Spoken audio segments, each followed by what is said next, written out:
Hi everyone, my name is Tian, and this is probably my first and only video on YouTube, and I want to talk about a topic that I don't think a lot of people know about. And when it first happened to me, I was basically lost. I didn't know what to do, and I had to really learn a lot of this on my own. So I want to make sure that if you're going through the same thing, that you have sort of a starting point on what to do with your pet. So about 2 years ago, my cat Harvey, she was diagnosed with heart failure, and it was a tough time. And since then, I've learned so much about her and, ways to manage her condition. She is still with us today. She's actually thriving and doing fine, but I know that this disease is incurable and that one day it will take her. Now, Harvey had lived past her quote unquote life expectancy. Originally, I was told that typically when cats get diagnosed with this, that they only live up to about 18 months. But it's been over 2 years. Actually, no, it's been almost 2 years since Harvey was diagnosed, and she is still with us. She's happy. She's, nothing's really changed. She still acts the same way. So that's something that I want to make sure we keep in mind of, is that this is an incurable disease. You're not going to completely cure it, but you can definitely manage it. Now, every day, that she's alive is a blessing, and I'm thankful for that.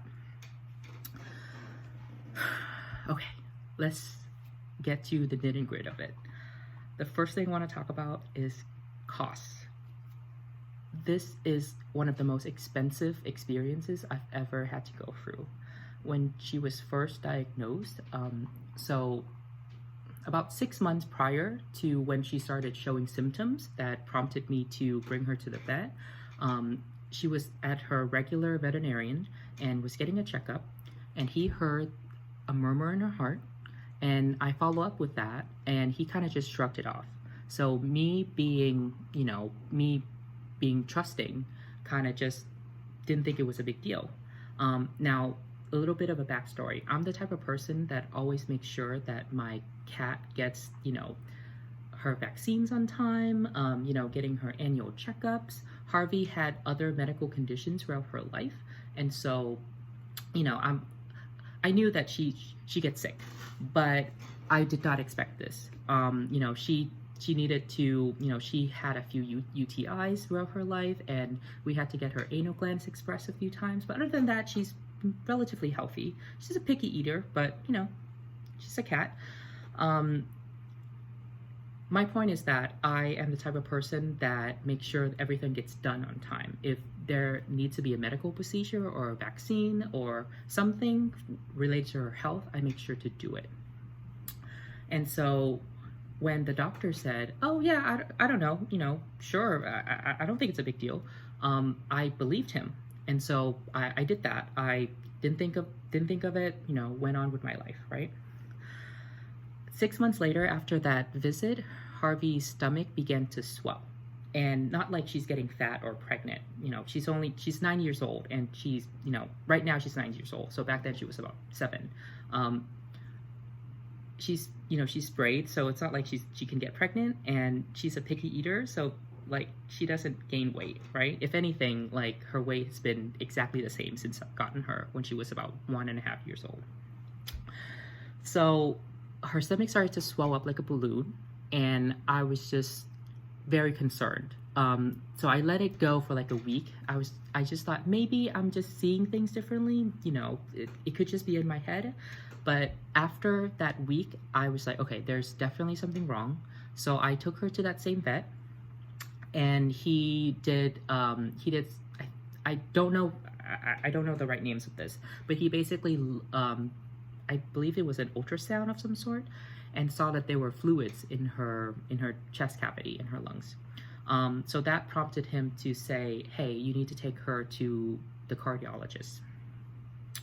And that's where things got expensive. So, just to have an appointment with the cardiologist, it was going to be like $600, right?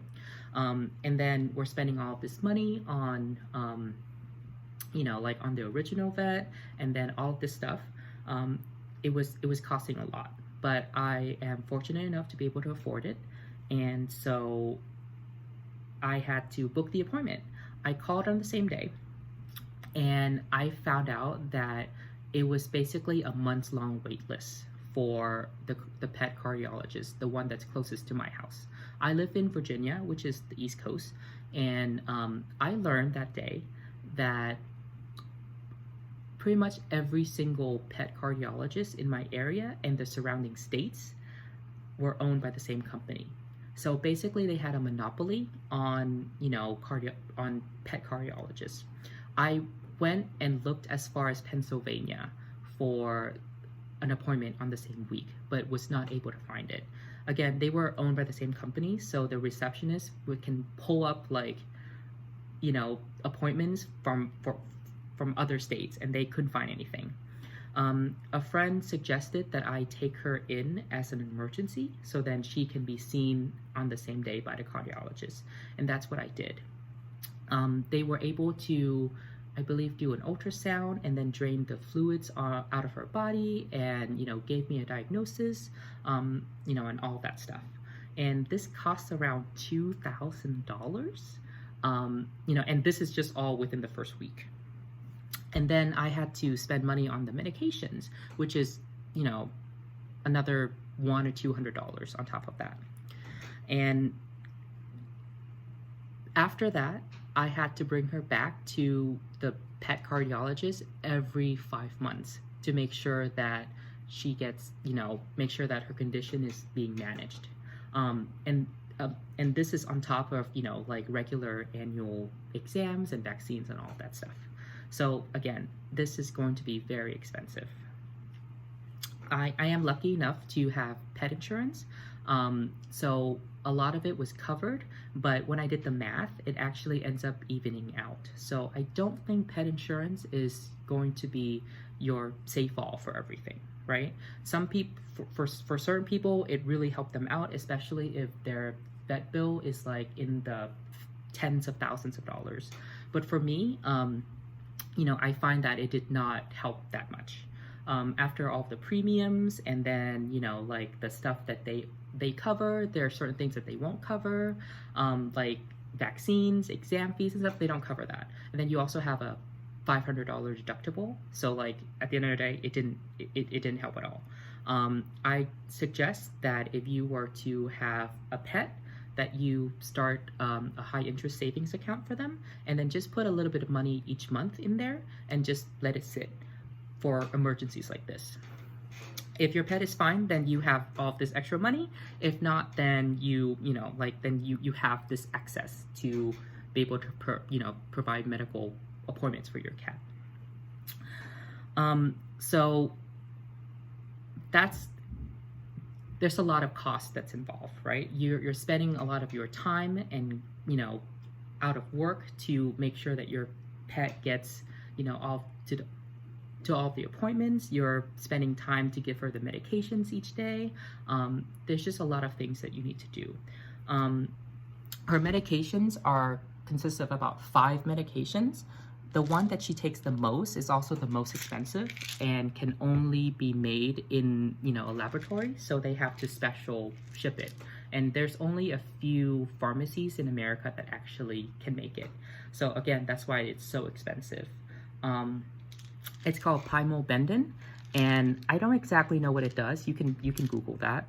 But again, this is something that you would listen to your veterinarian to make sure that, about. To this day, I still can't really tell what each one of them do, but I know that the Pymobendin and the diuretic that she takes, which, helps to remove liquids out of her body, is going to be the 2 that are the most important. The rest, she still needs them, but if she misses one dose, it's fine. Not that you want to get her to miss the dose. Again, it's, these medications affect your cat, in many ways. I remember one time during the pandemic where one of the Pymobendin was delayed, and she didn't get it for about 2 days, and her, her behavior completely changed. She slept all day. So it's really important that you get the medications on time and that you're giving it at the right time each day. And you do have to give her medications. For me, when I first started this, for the first year and a half, it was twice a day, but now it's 3 times a day. So again, you're spending all of that time away from work to, you know, like give medications to your cat, right? So there's a lot of cost that's involved in this. But again, make sure it's really important that they get, you know, the medications.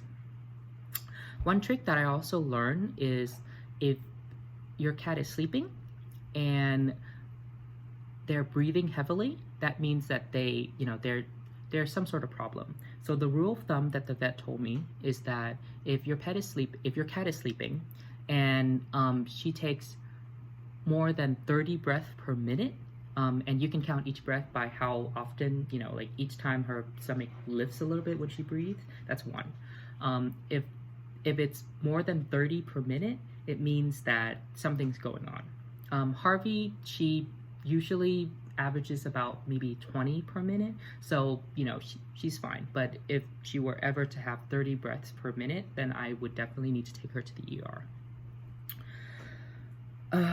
Second trick is that make sure that your cat gets plenty of water.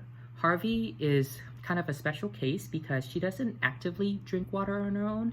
You know, I've had her for 8 years. I've tried the water fountain. I've tried, you know, cat milk. I've tried putting catnip in. I've tried pretty much everything. I've tried turning on the sink and just let her do her thing. Didn't work. She just won't drink water. That's why she has a history of UTI, and so, you know, she gets wet food. Again, more money. I also added more water in her food, just so then, you know, and just mix up the wet food so that she's getting more water into her system. I recently started injecting about 3 milliliters of water into her mouth, and she drinks that just because I want to make sure that she's well hydrated. The medications is going to remove a lot of water out of her body. So, you know, you don't want your cat to be dealing with illnesses that's related to them being dehydrated. You want to make sure that you keep them hydrated. That's going to really help. One thing that really helps me as well is to keep a schedule, right? This is my schedule for Harvey. Before she was taking, you know, medications twice a day. Now it's 3 times a day. One of the medications is every other day. And so I have to make sure that I write it down. Otherwise, I'm going to forget.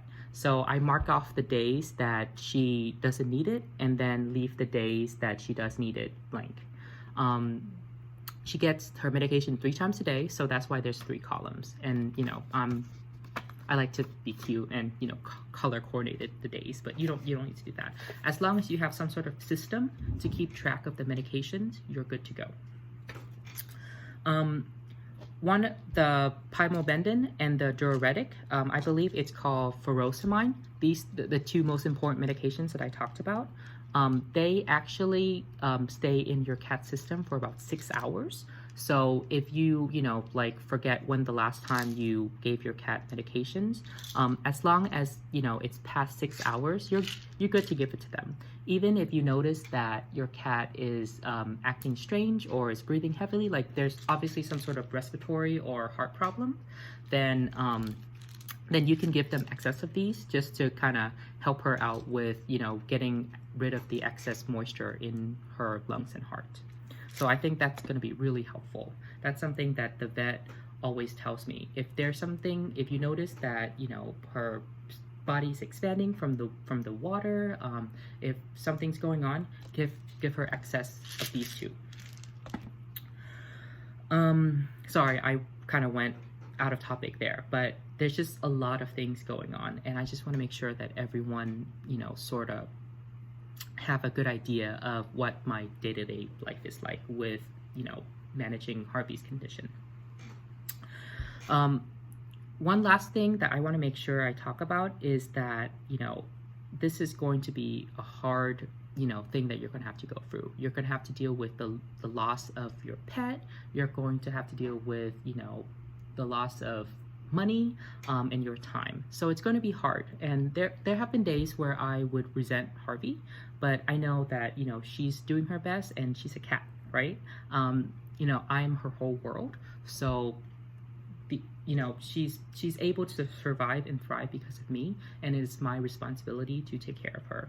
I want to make sure that, you know, we listen to our pets and start noticing when they're acting strange. Cats are very good at hiding their pain and their discomfort, so you might not know that there's something wrong with your cat.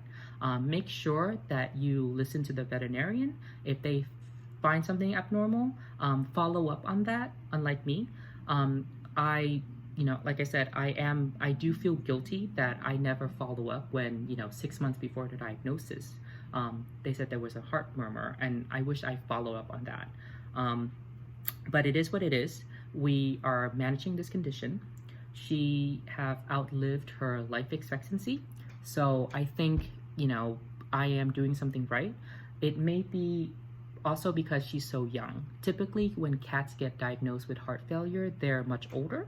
Harvey was only 7 years old when she was diagnosed, so we did not have luck with our genetics. She also has some health problems, like I said, with the UTI issues, which have only happened maybe 3 times since I've had her for the past 8 years or so.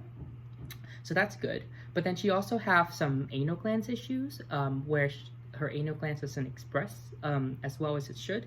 So I have gotten her anal glands expressed by a vet, you know, a couple of times. Other than that, she's perfectly healthy. She's a very picky eater and a diva, but you know, she's a happy cat. In the fall and summer and spring, we go on walks for a little bit outside with her on a leash. So, you know, I find that her life and her quality of life have stayed relatively the same. She really likes treats, so she gets treats with her medications, which means that giving her medications is something that's really easy, and it's something that she looks forward to.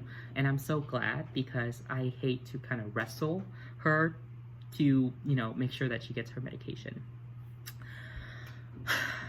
Anyway, I hope that this helps. If your cat recently got diagnosed with heart failure and you're feeling overwhelmed, trust me, I know the feeling, but it's going to be okay. You're going to get through this. The most important thing is that make sure you find a way to pay for all of this, and also make sure that you are emotionally prepared for when that day comes where you need to put your pet down, or, you know, you deal with a medical crisis. I wish that I have more advice in this topic, but it's just something that we won't really know how we're going to do until, you know, it happens. So I can only prepare so much. I hope this helps you. If you have any questions, I'll link my social media below so you can ask them. If there are a lot of people that have similar questions, maybe I'll make another video, but I'm not planning to make any more videos about this. Just know that the main takeaway is listen to your veterinarian, follow up. Don't wait until you start noticing something major to bring in your cat, and just enjoy time with them, because you never know what's going to happen. Thank you.